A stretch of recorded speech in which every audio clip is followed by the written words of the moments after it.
Well, good morning, friends, and welcome to my channel. I am Crystal, and this is Homemaking on the Homestead. And today is Friday, which is my chatty kitchen table talk, Coffee with Crystal. And I just wanted to talk a little bit about a couple things today, one of them being dementia and caring for our parents as they age, and just a few things that kind of have come to my attention.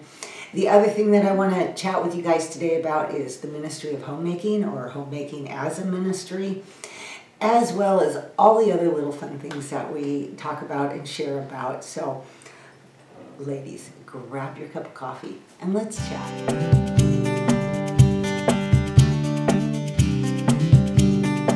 Alrighty, well, for starters, happy March. It is March 1st today, so we are moving into getting closer and closer to spring, the actual start of spring, which is really exciting. Our temperatures are starting to warm up a tiny bit, although we do have more snow in the forecast, but it doesn't sound like it's going to be a lot, like maybe a dusting or something. But I know those warmer spring days are right around the corner. They have to be, because I am certainly excited for them. So if you have any signs of spring in your area, please let me know below. How far away is it for you? And as usual, each week, I want to know what is going on in your kitchen today. I pulled out some dates and some pecans, so I am going to make date nut bread. I talked about that a few weeks ago and then ended up making other things instead, but today that is definitely on my list of things. Yesterday I ended up making probably about 24 breakfast burritos, and I like to make those up ahead of time and put them in the freezer to flash freeze. Then I put them into Ziploc bags, and then they're just easy to throw into the microwave for a fast breakfast. My husband really loves them, and I'm not a breakfast eater, but he is, and he has no problem getting his own breakfast and doing his own things, so it's nice to just know that he always has an option in the freezer. I still need to make some waffles, but I haven't done that, so hopefully maybe not today, maybe tomorrow, who knows, we'll see. Over the weekend, maybe I'll make some waffles. I have a recipe for peach waffles that I want to try and see what we think of them. And of course, if we like them and they're good, I will definitely be sharing them. And as always, I like to ask you guys, what's for dinner? My plans for dinner tonight are tuna patties or tuna cakes, however you want to refer to them as. I'm going to cook up several of those. I plan to make some rice, like some rice pilaf, which is just rice with lots of cooked veggies in it, seasoned well, and I'm thinking I have some asparagus in the refrigerator, fresh asparagus. I think that's a sign of spring, right? And I'm going to make roasted asparagus to go with that. So super simple, and I will be cooking that up here after a while this afternoon. But make sure you let me know down in the comments, what are you guys having for dinner? I always like to know. Let's get that conversation going so that we can inspire each other with all the good things we're cooking in the kitchen and all the things we're serving for dinner. I know I've shared with you guys in the past that my mother-in-law has dementia, and as it's been progressing, she needs more and more care, which got me thinking that this is something that is definitely a reality for us as we get older, that our parents and loved ones are also aging, and that they may get to a point where they need more help than what they have in the past. It is something that can be difficult to deal with. You know, if you are blessed with parents that are in amazing health and they don't need anything, any extra or much extra help from you, that is definitely a blessing. But the dementia aspect of somebody's health is so, it's devastating to watch. It's incredibly sad to see, because like in the case of my mother-in-law, she was a vibrant, intelligent, active lady, and to watch the progression over the last several years is very, very sad. I think the other thing that I really wanted to focus on, though, with dementia is I have seen so many articles as of late, maybe like within the last year, news articles, online articles, different things about the rise of dementia.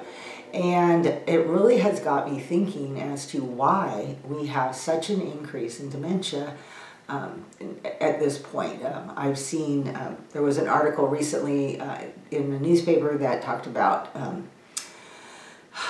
the Netherlands, I believe, is the country that the rise of dementia there is really high.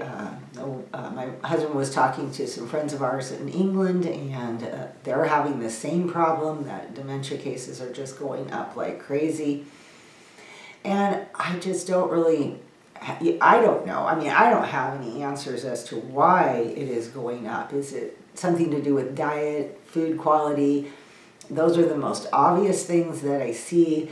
I just don't know. The other aspect of it that I've thought about is the fact that we are more aware of it. 50 years ago, it was just maybe considered aging. Our parents are just aging. They're just getting older. And now it has more of a name, even though dementia probably existed, you know, the word, it existed for a long time. Maybe we're just simply seeing it more, and it's being diagnosed more, and that is what's the reasons that there's been so much more of it. Also, of course, population grows, so, you know, obviously those things, even if they are in the same proportion that they were 50 years ago, are now going to be greater in number.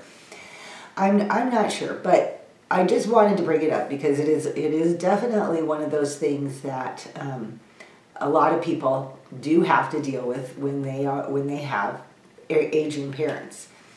I don't know if you have dealt with it. I would love to know if you have a parent that has dementia, or you have you know, an aunt, an uncle, a loved one, or something like that that has it. You know, if you have anything to share on that, I would love to hear it. It is, like I said, very, very sad. It's been very sad to watch my mother-in-law, and as she's going through all the stages. I have read lots of articles on dementia, watched lots of YouTube videos on dementia, so I'm seeing her go through the stages, and it's very hard. And when it happens, caregivers need help. They need to have a break. And I know some people will put their loved ones into homes to help with that care because it's too much for them. In our case, my father-in-law has said that he did not want to do that, and that he is her primary caretaker, and he's done a fabulous job. I mean, he is doing a fabulous job with her, but it takes its toll on anyone, and it is just something more so as we've gotten older that we see our parents need more help. My parents passed away at fairly young ages. My mother was in her early 60s and my father was in his early 70s when he died. And so I never had to deal with anything like that with my own parents, but certainly with my mother-in-law we have had to deal with that.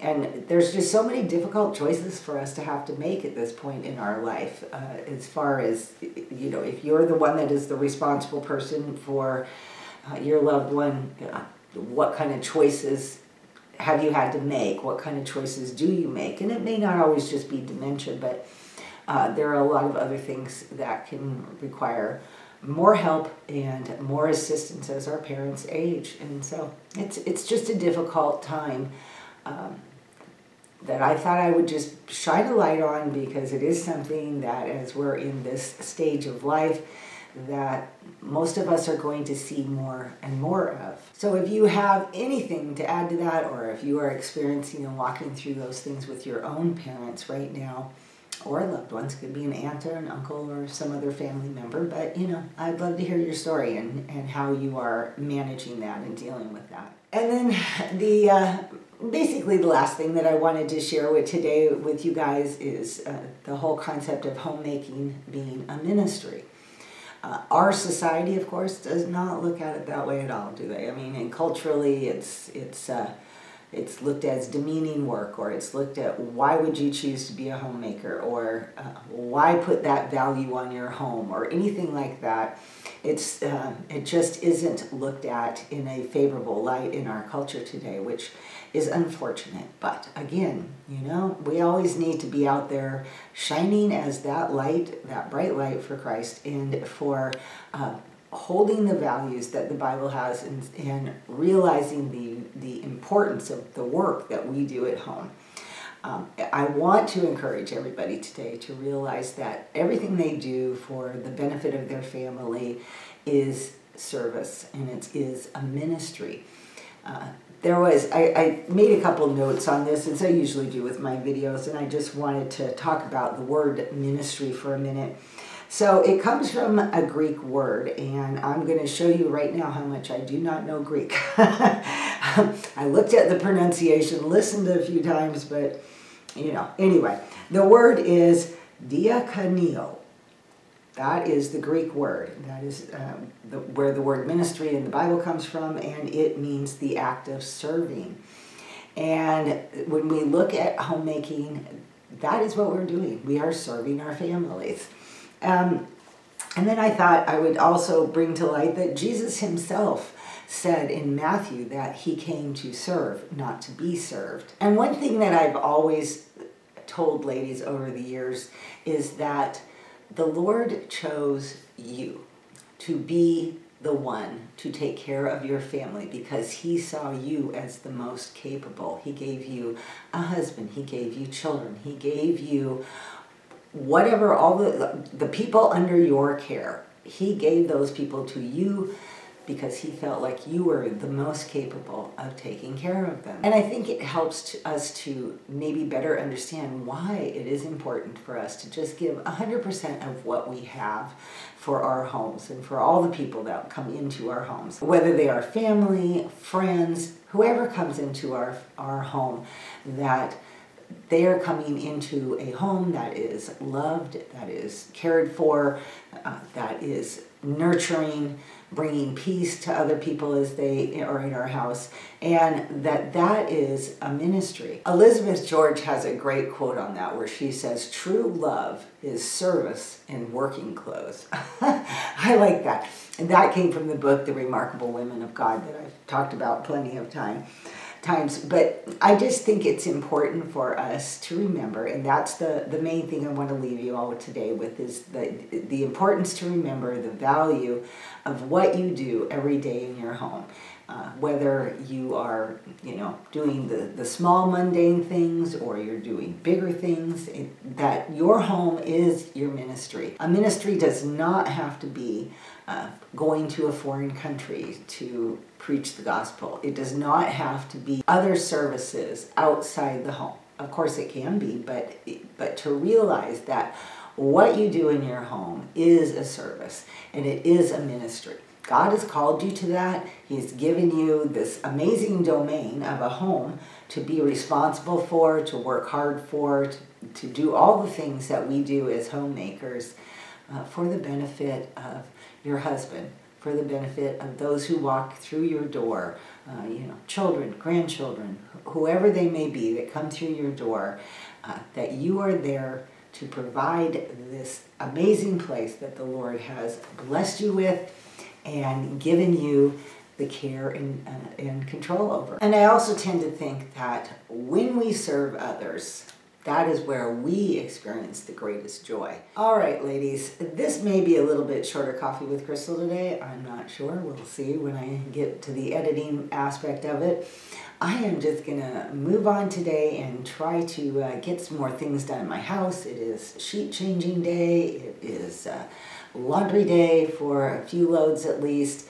I need to run the vacuum, so I've got my to-do list already written out for the day, plus get my dinner made, my bread made, so it's one of those busy homemaking days for me, which I love. Well, I hope that you enjoyed today's video, and I'd love to hear your comments on anything that I talked about. And I hope that you realize how valuable you are and what a ministry that the Lord has given you. I thank you so much for coming by today and sitting here at my table with me and having a cup of coffee with me this morning as we chat. I hope you all have an amazing, blessed weekend, and I will see you all in the next video. Bye-bye.